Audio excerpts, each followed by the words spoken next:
यहाँ लाड़काना ज़िला भर में जो है धान की फसल तैयार होकर जो है वो मंडियों तक पहुँच गई है और यहाँ पर जो धान का रेट है वो कम है, जिसकी वजह से आबादगार है, काश्तकार हैं, वो परेशान दिखाई दे रहे हैं। उनका पूरा खर्चा भी नहीं निकल रहा है। इस हवाले से हमारे साथ बातचीत करने के लिए एक आबादगार मौजूद है, ज़मींदार मौजूद है।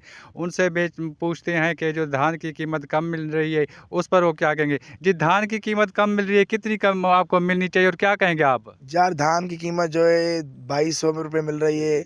और जो है दवाइयाँ 1 से 2 की मिल रही हैं। कम से कम हमारे हिसाब से जो धान की कीमत है तो 4000 होनी चाहिए या 4500 होनी चाहिए।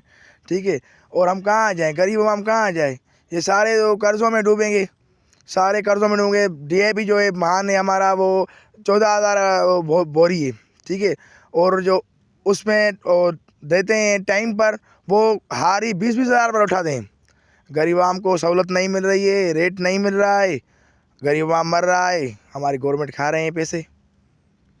जी, बिल्कुल, आपने जो है ज़मींदार की बातचीत सुनी, उनका यही कहना था कि कम से कम जो धान की कीमत है वो तकरीबन 4500 रुपए मुकर्रर की जाए और यहाँ पर जो 2200 रुपए में जो धान की कीमत मुकर्रर की गई है, जिसकी वजह से उनका पूरा खर्चा भी नहीं निकलता, जिसकी वजह से जो माशी तौर पर जो किसान है, वो मज़ीद कमज़ोर हो जाएगा, कम रेट मिलने की वजह से। मज़ीद न्यूज़ एंड अपडेट्स के लिए इस चैनल को सब्सक्राइब करें।